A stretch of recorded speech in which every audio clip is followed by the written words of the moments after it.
오늘 우리가 함께 볼 말씀은 창세기 말씀입니다. 창세기 1장 1절부터 5절까지 그리고 31절 말씀입니다.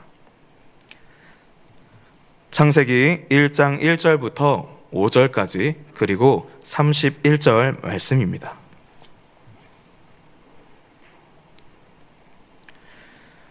먼저 1절부터 5절까지 교독하시겠습니다. 1절입니다. 태초에 하나님이 천지를 창조하시니라.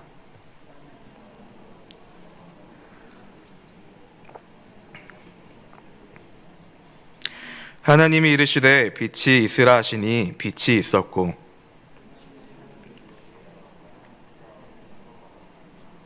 함께 읽겠습니다. 하나님이 빛을 낮이라 부르시고 어둠을 밤이라 부르시니라. 저녁이 되고 아침이 되니 이는 첫째 날이니라. 아멘. 다 함께 31절 말씀 합독하시겠습니다. 1장 31절입니다. 합독하시겠습니다. 하나님이 지으신 그 모든 것을 보시니 보시기에 심히 좋았더라. 저녁이 되고 아침이 되니 이는 여섯째 날이니라. 아멘. 오늘 설교 제목은 하나님을 바라보고 사는 삶이라는 제목을 갖고서 창세기 말씀을 통하여서 함께 하나님의 말씀을 나누도록 하겠습니다.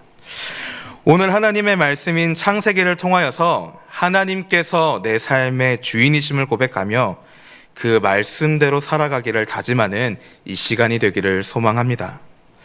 또한 우리가 처해 있는 지금의 상황과 환경 가운데서 언제나 믿음 잃지 않고 굳건한 신앙으로 소망은 언제나 하나님께 있음을 고백하며 살아가는 이 시간이 되기를 또한 소망합니다.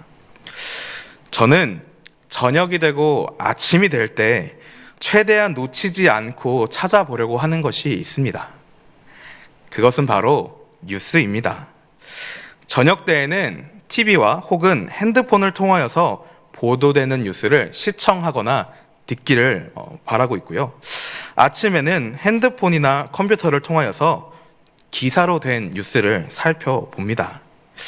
안타깝게도 요즘 들려오는 뉴스들의 소식은 좋은 소식들보다는 그렇지 못한 소식들이 대부분입니다. 작년 한 해는 질병의 문제로 인해 모든 뉴스의 첫 토픽은, 아니 첫 기사가 나오기 전에 이미 시작될 때부터 금일 확진자 수가 몇 명인지, 그리고 그를 나타나는 숫자가 우측 상단에서 내려올 줄을 몰랐습니다. 이 질병의 문제가 이렇게까지 이슈가 된 것은 이전의 다른 뉴스들처럼 단순히 다른 동네에서 일어나거나 혹은 나와는 조금 동떨어진, 어쩌면 어쩌다가 한번 발생하는 그런 문제가 아니라 이러한 상황들로 인해서 실질적으로 삶에서 부딪히고 있기 때문에 더더욱 우리는 민감할 수밖에 없었고 예민할 수밖에 없었습니다. 그 문제들이 때로는 나의 직장을 그리고 물질을 위협하기도 하였고요. 나의 간절한 바람과 나의 가치관들까지도 위협하였습니다. 또한 더 나아가서는 나의 생명까지도 위협하는 그 문제들이 실질적으로 우리 앞에서 펼쳐져 있었습니다.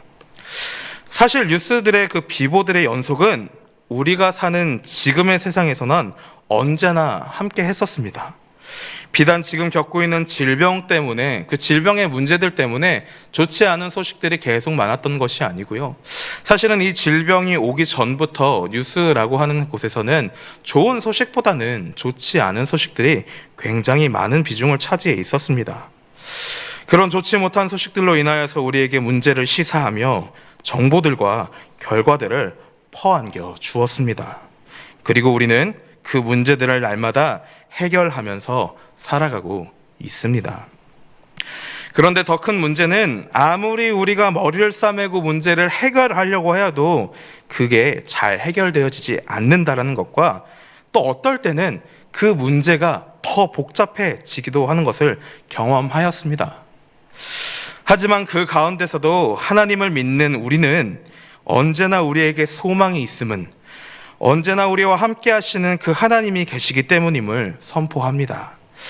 언제나 선하시고 그 인자하심이 영원하신 하나님이 계시기에, 그리고 그 하나님의 주권 안에 우리의 모든 삶이 담겨 있기에 비록 세관의 소식들은 진실과 거짓을 알 수 없는 채 보도되는 비보의 연속들 가운데 있지만 우리에게는 언제나 소망을 바라보며 살 수 있는 기회가 있는 것입니다. 이 변함없는 사실을 성경은 가장 첫 구절로 창세기 1장 1절에서 우리에게 말씀하고 있습니다. 오늘 본문을 살피기에 앞서서 본문의 배경을 우리는 잠시 살펴보고자 합니다. 우리는 지금 너무나 잘 알고 있는 몇 가지 그 질문들을 다시 한번 상기해 보려고 합니다. 먼저는 창세기의 저자는 누구입니까? 물론 이 질문은 대상자에 따라서 조금은 다르게 대답이 나오기도 합니다. 많은 신학생들에게 창세기의 저자가 누구냐 물어보게 되면 이들은 하나님입니다 라고 대답을 합니다. 물론 정확합니다. 하나님께서 말씀하시는 것이기 때문에 저자는 하나님이 맞습니다. 그런데 조금 더 구체적으로 이것은 저자에 대한 질문보다도 기록자가 누구인가를 한번 생각해 보기를 바랍니다. 이 창세기의 기록자는 누구입니까? 우리가 너무나 잘 아는 것처럼 바로 모세입니다. 모세는 단지 오늘의 본문인 창세기뿐만이 아니라 이 말씀을 기록할 당시인 출애굽기와 또한 많은 이들의 성경 통독을 방해하는 레위기와 또 우리가 매주마다 지금 살펴보고 있는 민수기와 마지막으로 신명기까지도 기록하였다고 합니다. 출애굽기 이후는 모세가 역사를 통하여서든 또한 체험을 통하여서든 충분히 기록할 수 있다는 것이 우리가 기록할 수 있었다고 우리가 인정할 수 있는 부분이지만 사실 50장이나 해당되는 이 창세기는 모세가 있지도 않았던 때의 사건들입니다. 창세기 마지막에 언급되는 요셉이 죽은 지 적어도 최소한 400년이 흐른 지금 하나님께서는 모세를 통하여서 창세기를 기록하게 하신 것입니다. 대부분의 성경학자들은 그렇다면 모세가 과연 이 창세기를 기록할 때는 언제냐라는 의견에 바로 시내산에 하나님을 만나고 나서 2년 동안 이스라엘 백성들이 그곳에서 정착하여 살아갈 때 아마 기록했다라는 견해들이 가장 타당하다고 보고 있습니다. 그렇다면 하나님께서는 왜 하필 그때 괜히 하시는 것이 없으시고 그저 그냥 아무 이유 없이 하시는 게 없으신 그 하나님께서는 왜 하필 그때 모세에게 최소 400년도 더 된 400년 뿐일까요? 그 어마어마한 옛날 이야기를 왜 굳이 출애굽시킨 그 지금의 시내산에서 받아 적게 하셨을까요? 이에 대한 답이 오늘 본문에 담겨 있습니다. 창세기 1장 1절 말씀을 우리 다시 한번 읽어보도록 하겠습니다. 창세기 1장 1절 말씀입니다. 시작. 태초에 하나님이 천지를 창조하시니라. 아멘. 이 말씀의 의미가 무엇입니까? 이전에 초등부를 섬길 때 그 아이들과 함께 제자 훈련을 했던 적이 있었습니다.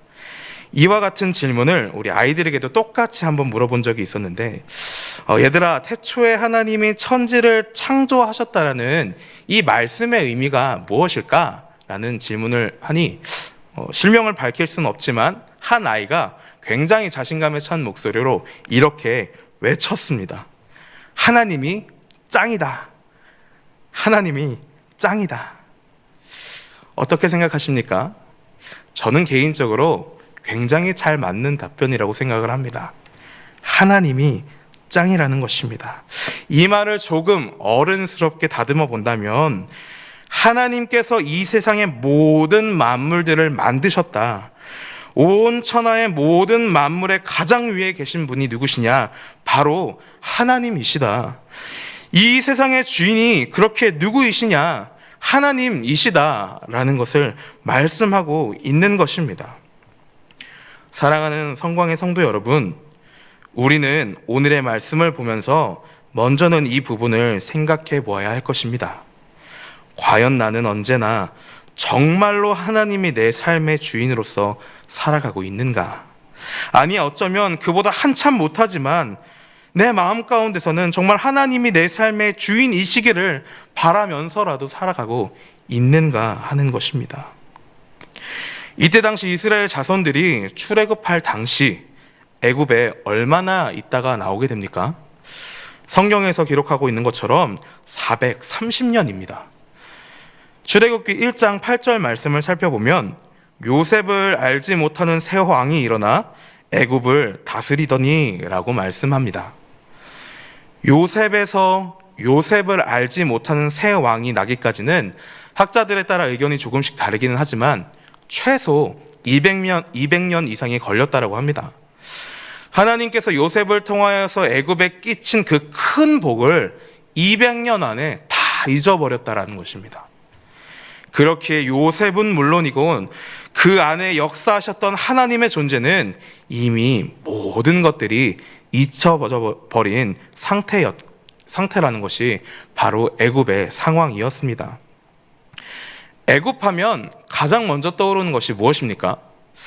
아마 피라미드를 많이 연상하실 겁니다.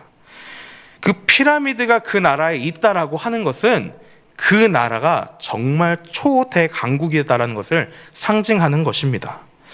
재정적인 부분에서부터 시작하여서 군사력에 이르기까지 그 어떤 것 하나도 부족함이 없는 나라가 바로 애굽이었습니다. 때문에 물질 만능주의에 빠져 있는 나라였고 동시에 온갖 수많은 우상들이 그 안에 득실득실 거렸던 나라였습니다. 요셉을 알지 못하는 그 나라에서 이스라엘 백성들이 몇백 년을 그렇게 노예로 살아갔다라는 것입니다. 그렇다면 그 애굽 안에 살아갔던 이스라엘 백성들의 인식과 사고는 과연 어떠했을까요? 430년이라는 시간은 그때 당시 사람들이 한 세대를 살아갈 수 있는 시간적 개념이 절대 아닙니다. 특히나 노예로 살아갔던 그 이스라엘 백성들에게 정말 장수하고 장수해봐야 80살이 됐을까요? 80살이라고 가정해봐도 이미 5세대는 훌쩍 넘어가고 6세대가 살아가고 있었던 그런 시간적 개념입니다. 그렇기 때문에 그들에게 있는 프레임은 여호와 하나님의 신앙보다는 애굽 그 자체의 문화와 문명들의 머리부터 발끝까지 잠식되어 있는 상태였을 것입니다. 이를 증명하는 것이 바로 모세가 시내산에 올라갔을 때 이스라엘 자손들이 가진 그 금들을 다 모아다가 금송아지를 만들고 우상 숭배했던 것입니다. 물론 그들이 그렇게 한 이유는 하나님을 나름대로 경배한다라는 표현이었지만 그들의 방식과 그들의 생각과 그들의 모든 인식은 애굽화되어 있는 상태였다라는 것이 바로 그 증거가 됩니다. 이러한 그들에게 하나님께서 말씀하고 계시는 것입니다. 그것도 가장 처음으로 말씀하시는 것이 바로 태초에 하나님이 천지를 창조하시니라. 내가 이 세상을 창조했다. 내가 이 세상의 시작이다. 내가 이 세상을 무에서 유로 만든 창조주이다. 나 외에는 아무것도 주인이 될 수 없고 너에게 있어서 그 시작 또한 내가 주인이 된 상태에서부터 시작되어야 한다. 말씀하고 계시는 것입니다. 이 시작부터가 이러한 믿음이 정말 놀라운 믿음이 있는 상태부터 시작되어야 된다는 것입니다. 사랑하는 성광의 성도 여러분, 이러한 믿음이 우리 안에 있어야 합니다. 그렇다면 우리가 이러한 신앙의 고백으로 살아간다면 이와 같은 믿음 안에서 살아가는 우리의 삶은 어떻게 될까요? 오늘 본문 2절의 말씀을 함께 읽도록 하겠습니다. 1장 2절입니다. 함께 읽겠습니다. 땅이 혼돈하고 공허하며 흑암이 깊음 위에 있고 하나님의 영은 수면 위에 운행하시니라. 아멘. 땅이 혼돈하고 공허하며 흑암이 깊음 위에 있다라는 이 말씀은 아무것도 없다. 질서도 규칙도 아무것도 없이 그 무엇 하나 정돈되어 있지 않은 무질서의 상태를 의미합니다. 성경에서는 때로는 땅, 밭이라는 표현은 주로 사람 혹은 사람의 마음을 대변하는 데 많이 사용하게 됩니다. 그렇다면 이 2절의 말씀은 땅이 혼돈하고 공허하며 흑암이 깊음 위에 있고 너 이스라엘 자손들아 너희들의 지금의 모습은 조금 더 구체적으로 말하자면 나 곧 하나님 곧 너희들의 삶 가운데 주인되어 있지 않은 너희의 가치관과 세계관, 그리고 그로 인해 파생된 모든 인식들은 혼돈하고 공허하며 깊은 흑암과도 같은 상태이다라고 말씀하고 있는 것입니다. 무질서하고 무엇 하나 다듬어져 있지 않은, 그리고 아무것도 없는 텅 빈 상태와도 같다라고 말씀하시는 겁니다. 하나님이 그 안에 계시지 않는다면, 아니 하나님께서 부재하시는 그 모든 곳은 하나님을 그 상황에서 내가 인식하지 못한다면 어떠한 결과를 놓고 하나님을 의지하지 못한다면 그것은 아무것도 아닌 무질서하고 캄캄한 것과 다를 바가 없다라는 의미입니다. 하나님을 바라보지 않고 사는 삶은 이와 같은 모습입니다. 그런 하나님께서 이러한 이스라엘 자손들에게 그 상태를 하나씩 질서를 확립해 나가십니다. 그리고는 창조 사역의 가장 마지막 31절에 사람을 만드신 그날 마지막에 하나님이 지으신 그 모든 것을 보시기에 심히 좋았다라고 말씀하십니다. 이 말씀은 어떠한 의미입니까? 내가 너희를 본래 어떻게 창조했는지 너희가 모르냐? 어떻게 너희들이 이렇게 살 수 있느냐? 정신 똑바로 차려라. 이렇게 타박하는 것이 아닙니다. 내가 너희를 얼마나 사랑하는지 알겠냐? 그러니까 너희는 이제 내가 너희의 삶 가운데 주인이 되어야 한다. 내 안에 거하여야 한다. 그래야만 너희가 본래의 목적에 따라서 그 하나님의 사랑을, 나의 사랑을, 그리고 그 역사하심을 이해하고 너희가 올바로 살아가며 그 창조의 목적에 맞게 살아갈 수 있다라는 것을 말씀하고 있는 것입니다. 우리는 하나님 안에 거하지 않고서는, 그 믿음 안에서 살지 않고서는 하나님의 사랑을 알 수 없는 자들입니다. 그리고 올바로 살아갈 수 없는 자들임은 틀림이 없습니다. 그저 여전히 죄로 얼룩진 상태로 살아갈 수밖에 없는 것이 하나님이 부재한 우리의 상태입니다. 그러한 가운데 하나님의 영, 곧 성령의 역사하시는 곳에는 생명이 있음을 2절 말씀에서 또한 말씀하십니다.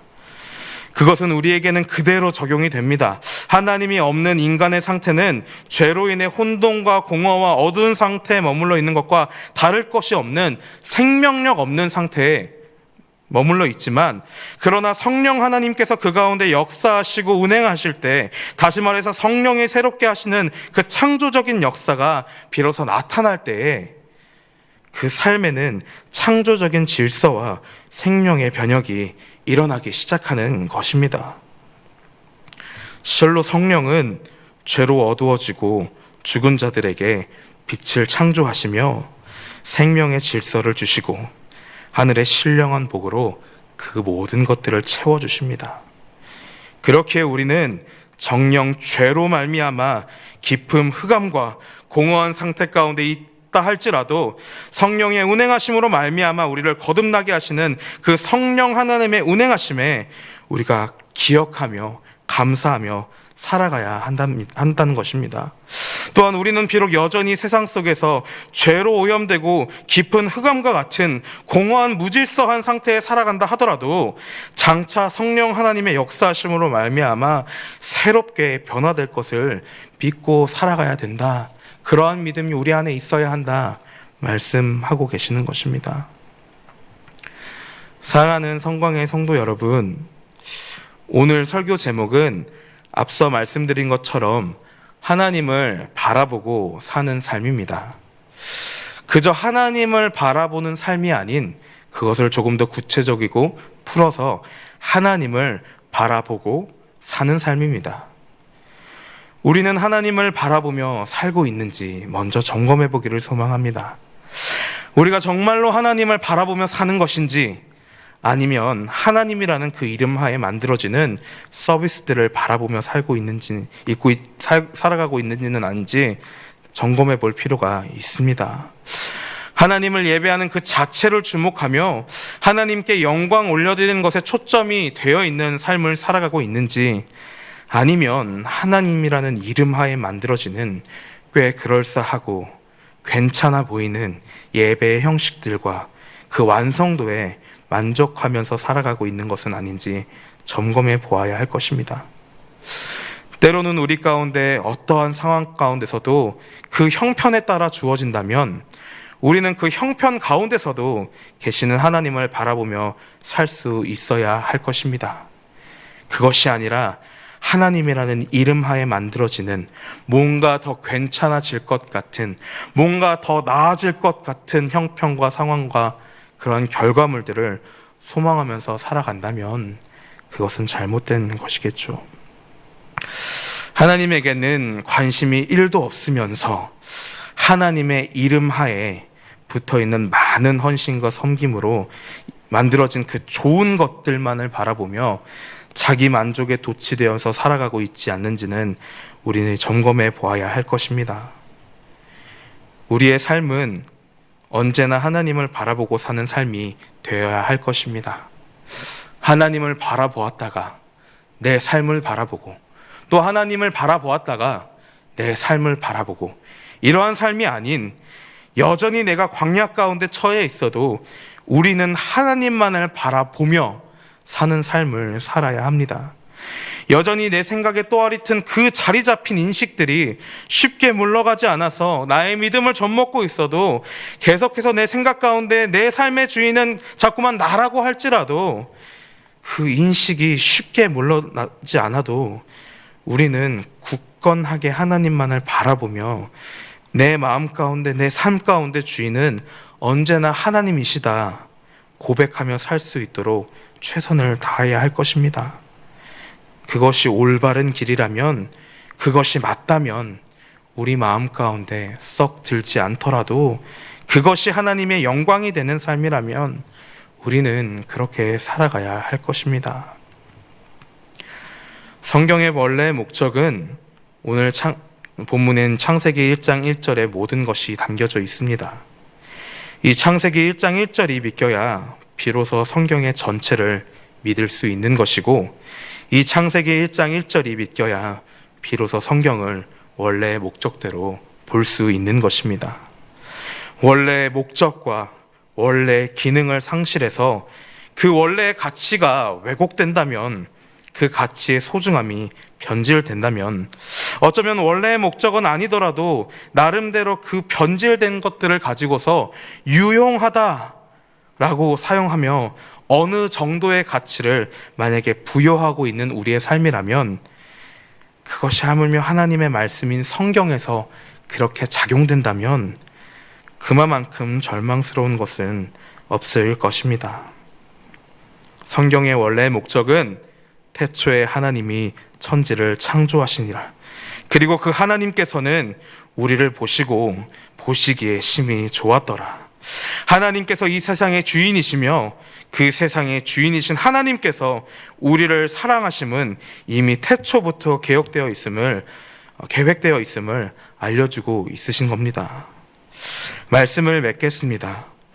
사랑하는 성광의 성도 여러분, 시대가 그 가치를 위협할지라도, 문화가 그 가치를 위협할지라도 언제나 진리인 그 가치를, 하나님께서 내 삶의 주인이심을 고백하며 살아가는 우리가 되기를 간절히 소망합니다. 그리고 그 하나님이 언제나 우리의 하나님이심과 우리를 사랑하심에 대한 그 사실을 잊지 않고 살아가는 성광의 성도님들 되시기를 간절히 소망합니다. 함께 기도하시겠습니다.